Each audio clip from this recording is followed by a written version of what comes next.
मैं ऐसी मशीन बनाऊंगा ना, यहाँ से गधा बच्चा डालूंगा, वहां से टॉपर निकालूंगा। देखो सुनो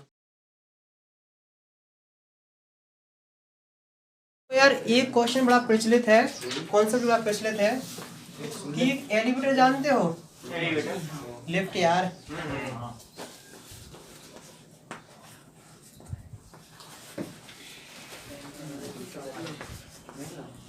कोई मुझसे पूछ रहा था कि भैया आप ब्लैक बोर्ड पे लिख लेते हो क्या? नहीं, कितना मस्त आ रहा ना।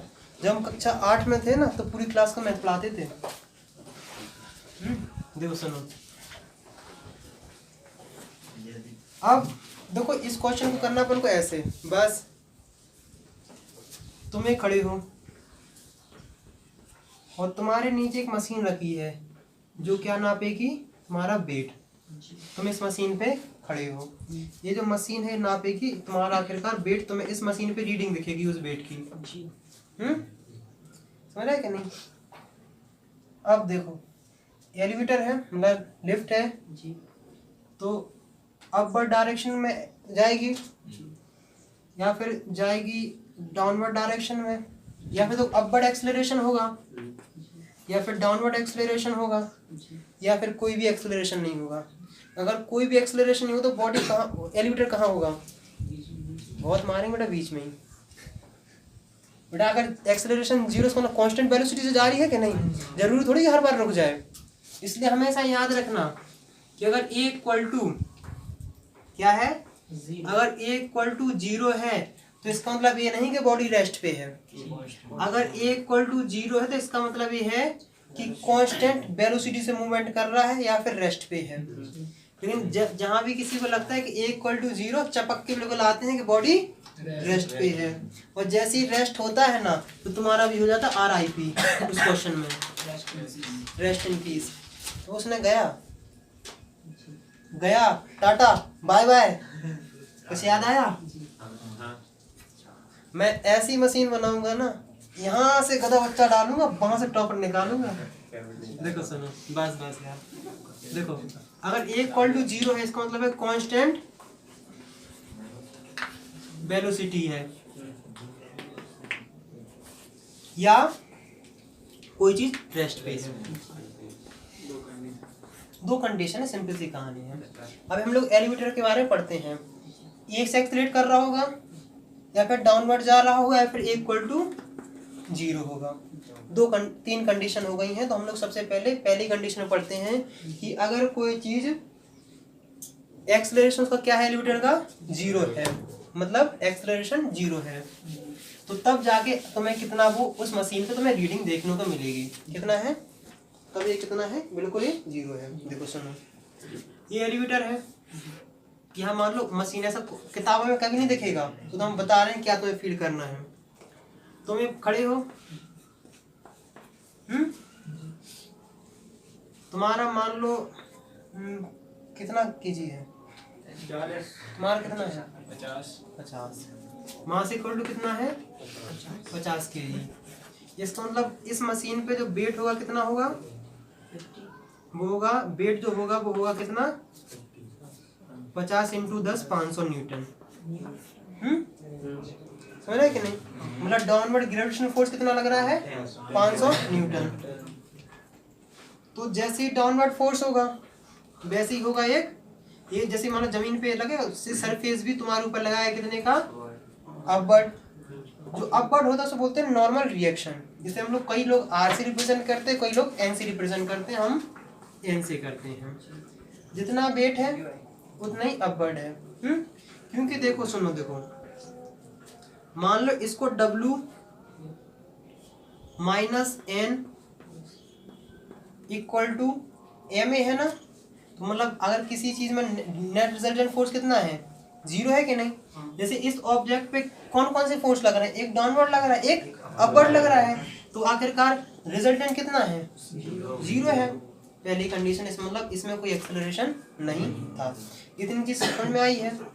अगर मान लो ए एलिवेटर का एक्सेलरेशन A है, क्या है? इस एलिवेटर का एक्सेलरेशन A है, तब जाके निकालना कि तुम्हारा एपरेंट वेट कितना होगा। सुना कि नहीं? अब देखो, रब कर ले। हाँ इतना तो कोई क्लियर नहीं। देखो इसका मतलब देखो, अगर मान लो, सुनो, इसका मतलब ये है कि अगर ये अब बढ़, मूवमेंट अब बढ़ जब होगा, मतलब जब लिफ्ट अब बढ़ जाती है किसी न किसी एक्सीलरेट करके, तब उसमें मतलब कैसी सिचुएशन होगी। इतनी चीज क्लियर हो गई है। देखो सुनो, देखो सुनो, upward n minus W equal to m a, क्या है m a, अपवर्ड है, ये डाउनवर्ड है।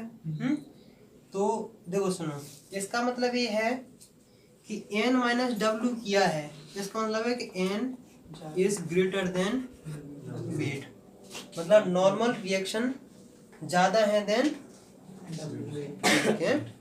तो तुमने इतना सा सिंपल सा निकाल, इतना सो वो एम ए के बराबर है। एक्सेलरेशन तुम्हें गिवन रहेगा लिफ्ट का, मतलब जितने से लिफ्ट एक्सेलरेट करेगी उतने से तुम करोगे ना। ऐसा थोड़ी तो लिफ्ट 10 से कर रही हो तुम 5 से करोगे, नहीं होगा ना। जितने से लिफ्ट करेगी उतने ही से तुम भी करोगे।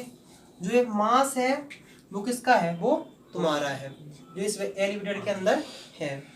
और n minus W equal to M A. तो आखिरकार जो n है n कौन लगा रहा है, सरफेस लगा रहा है ना। तो इस n की वैल्यू तुम्हें निकालनी है। n की वैल्यू कैसे निकालोगे, n equal to M A plus W. Mass तुम्हारा है, मान लो एक्सेलरेशन कितने से जा रहा है, 2 मीटर पर सेकेंड स्क्वायर से। तो मास तुम्हारा है 50, 50 इंटू 2 प्लस वेट कितना था तुम्हारा 500, कितना है 600 न्यूटन। इसका मतलब ये जो ये 600 न्यूटन जो आएगा यहाँ, देखो जो 600 न्यूटन है, ये 600 न्यूटन इस मशीन पे तुम्हें देखने को मिलेगा। समझ रहे कि नहीं। जब तुम्हें लगता है, जब ऊपर को जाते तुम्हें लगता है कुछ भारी सा लग रहा है। एक सिचुएशन ये है। यहाँ तक किसी कोई डाउट्स, कोई समस्या हो तो बताओ। अब दूसरी कंडीशन ऐसी है कि सिस्टम वही है, तुम एलिवेटर पे बैठे हो, ये सिस्टम ही रहा है। देखो ये मान लो तुम्हारा जो वेट था वो कितना था, 500 न्यूटन था। अब एलिवेटर आ रहा है डाउनवर्ड। डाउनवर्ड ए की वैल्यू कितनी है, 2 मीटर पर सेकेंड स्क्वायर। कितने से है, जी की वैल्यू नहीं आएगी, जी की वैल्यू हमने डायरेक्ट रख दी ना। नहीं यहाँ पे 2 मीटर नहीं, अरे जरूरी थोड़ी कि हमेशा वो एलिवेटर उतनी से मूव करे। जो लिफ्ट होती है उसकी तो एक्सेलरेशन तुम डिसाइड कर सकते हो ना। तो जी की वैल्यू आती है क्या, फ्री फॉल थोड़ी करा रहे हैं। अगर लिफ्ट को फ्री फॉल कराएंगे तो फिर तो देखना भी मजा आएगा। फ्री फॉल कराते हैं। देखो यहाँ तक किसी को डाउट्स हो तो बताओ। बोलो। देखो सुनो, अगर कोई चीज जा रही है डाउनवर्ड, मतलब नीचे वर्ड क्या लग रहा था, एम जी लग रहा था।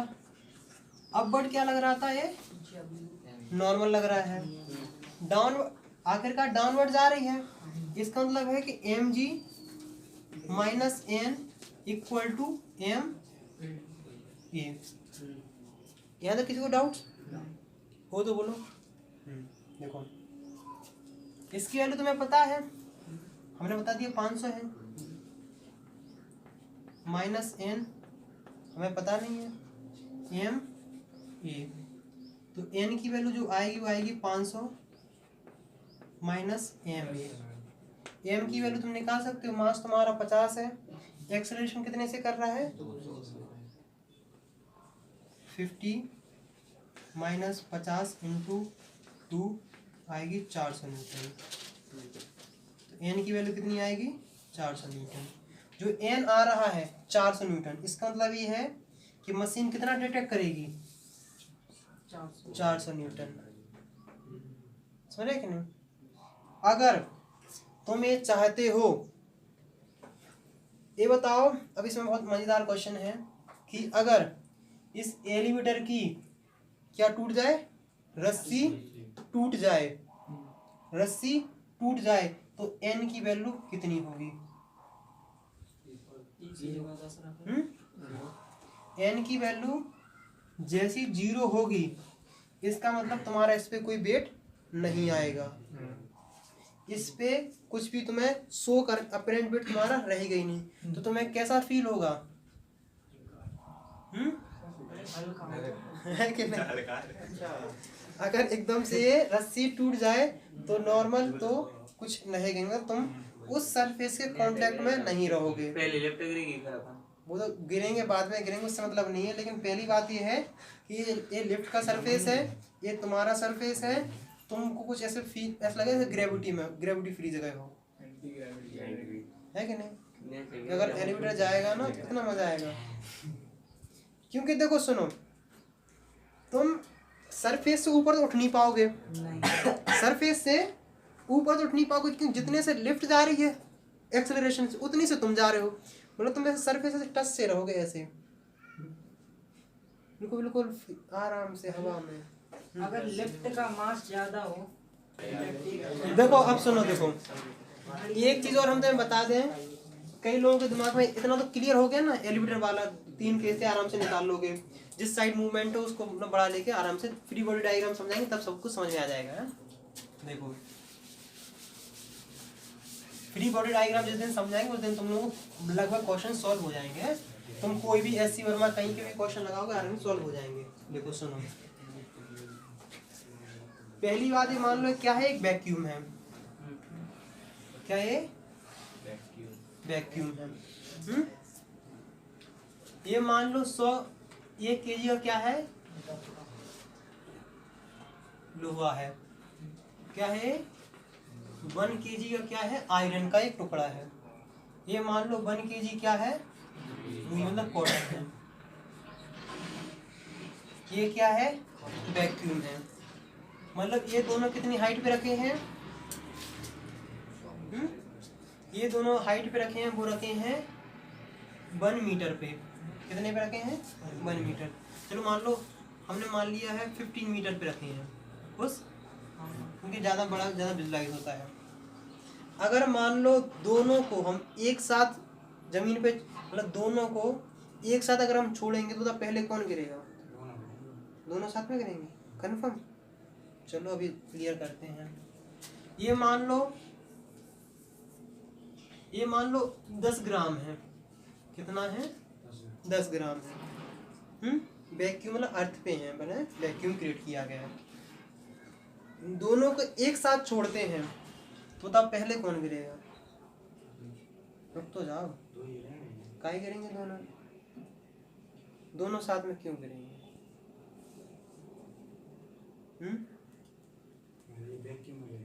वैक्यूम में क्यों गिरते हैं? हमने देखो, अगर देखो सुनो देखो, अगर तुम लोग 10th क्लास में या 9th क्लास में हो तो तुम तो कह भी सकते, अगर बच्चे भी हो, कि दोनों एक साथ गिरते हैं। अगर तुम लोग 11th क्लास में हो, कहाँ हो? 11th क्लास में हो और पढ़ हमसे रहे हो, तो तुम्हें रीजन पता होना चाहिए कि दोनों साथ में गिरेंगे क्यों। समझ रहे कि नहीं? अब देखो सुनो, दोनों साथ में गिरेंगे क्यों, इसका हम प्रूफ करते हैं। पहली बात इतनी चीज सोच लो कि इसका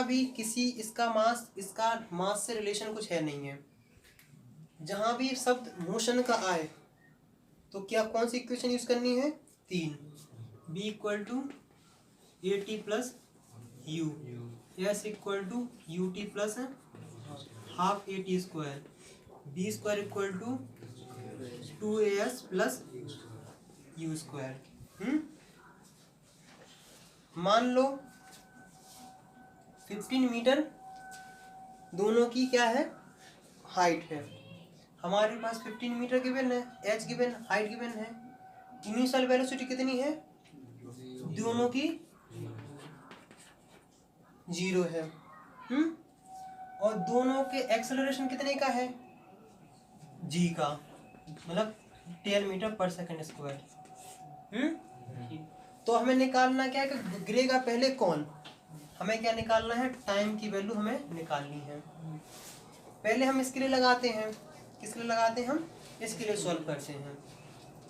हमारे पास u गिवन है, g गिवन है, s गिवन है, और हमें टाइम निकालना है। क्या निकालना है? टाइम। तो हम सेकंड वाले इक्वेशन यूज कर लेंगे। तो कोई T1 की वैल्यू निकालो, T1 की जो तुम वैल्यू निकालोगे तो S की वैल्यू रखोगे, तो S निकालोगे 15 इक्वल टू इनिशियल वैल्यू से 0 प्लस हाफ, यहाँ हम G की वैल्यू 10 मान रहे हैं, और T स्क्वायर इसको करोगे 5, T की वैल्यू कितनी आएगी अंडर रूट 3, कन्फर्म। पहले इस T1 की वैल्यू कितनी है, इसके लिए कितनी आई है रूट 3 सेकेंड, कन्फर्म। अब इसके लिए लगाओ, इसके लिए भी देखो अपने पास G की वैल्यू गिवन है, इनिशियल वेलोसिटी गिवन है, और हाइट भी गिवन है। तो कौन सी इक्वेशन लगाओगे, तुम लगाओगे तीसरी इक्वेशन। तो S equal to ut plus half AT square, confirm. U की वैल्यू 15 रखो, S की वैल्यू 15, U की वैल्यू 0 प्लस हाफ, A की वैल्यू 10 और T की वैल्यू हमें निकालनी है। इस चीज़ से कैंसिल आउट। T2 की वैल्यू कितनी आई है रूट 3 सेकेंड। गधेड़ो ये बताओ T2 की और T1 की वैल्यू दोनों सेम है, दोनों सेम है, इसका मतलब दोनों एक ही समय पे गिरेंगे। रीजन ये है कि किसी का गिरना उसके मास पे डिपेंडेंट नहीं है। कहीं भी किसी भी इक्वेशन में अपना मास लाए, तीनों इक्वेशन में कहीं भी मास का डिपेंडेंसी है नहीं है ना, इसलिए तीनों इक्वेशन, तीनों चीजें, दोनों चीजें एक साथ गिरेंगी। लेकिन रियल लाइफ में ऐसा नहीं होता है। क्या ऐसा नहीं होता है? रियल लाइफ में ऐसा हमें देखने को नहीं मिलता, इसलिए फिजिक्स थोड़ी हमें ज़्यादा कंफ्यूजिंग लगती है। क्योंकि रियल लाइफ जो होता है वो होता है, कौन सी फिजिक्स होती है रियल फिजिक्स, और अपन कौन सी पढ़ रहे हैं, आइडियल। तो देखो जो रुई है ना और लोहा है, लोहा को रेजिस्टिव फोर्स, मतलब जैसे देखो भारी चीज जल्दी गिरेगी, उसको मतलब देखो जैसे पंख होता है, पंख देर में गिरता है ना, क्योंकि उसे रेजिस्टिव फोर्स ज़्यादा लगते हैं। अगर मान लो चींटी और तुम दोनों एक, मतलब चींटी और हाथी अगर एक साथ कूदे छत से, छत पे चींटी तो हाथी चढ़ कैसे जाएगा, मतलब चढ़ गया। देखो अगर दोनों एक ही लोग दोनों एक साथ कूदेंगे वैक्यूम में, दोनों एक साथ गिरेंगे। अगर रियल लाइफ में कूदेंगे तो पहले कौन गिरेगा, हाथी। चींटी क्यों नहीं गिरती है, क्योंकि वो हवा में से उड़ती उड़ती आती है, और हाथी उतना हवा में रेजिस्टिव फोर्स नहीं लगता उस पर। इसका मतलब ये है कि हाथी पे कम रेजिस्टिव फोर्स लगेगा, चींटी पे लगेगा ज़्यादा, इसलिए वो चींटी ऐसे हाथ में ऐसे तैरते तैरते तैरते तैरते आती है, हाथ धड़ाम गिर जाता है कि नहीं। अब यहाँ तो कोई दिक्कत, कोई समस्या? अगर आज के बाद कोई पूछे कि दोनों चीज़ें एक ही साथ क्यों गिरती हैं, तो कहना कि मास पे कोई भी इसका डिपेंडेंसी है ही नहीं है। वैक्यूम में भी है। हाँ वैक्यूम में, क्योंकि वैक्यूम में ऐसा होता है कि बाकी कोई रेजिस्टिव फोर्स नहीं रहता है, कोई एयर मेयर नहीं, कोई कुछ नहीं है, कोई रोकने वाला नहीं है, दोनों एक साथ गिरेंगे। अगर विश्वास ना हो जिसे हम पे, तो हाथी और चींटी एक साथ खुदाना वैक्यूम में। पहली बार तो वैक्यूम में नहीं बनाते। अरे बना ले, पहले तो वैक्यूम में हाथी और चींटी जिंदा रह जाएगा। वैक्यूम तो बन भी जाए एक टाइम में।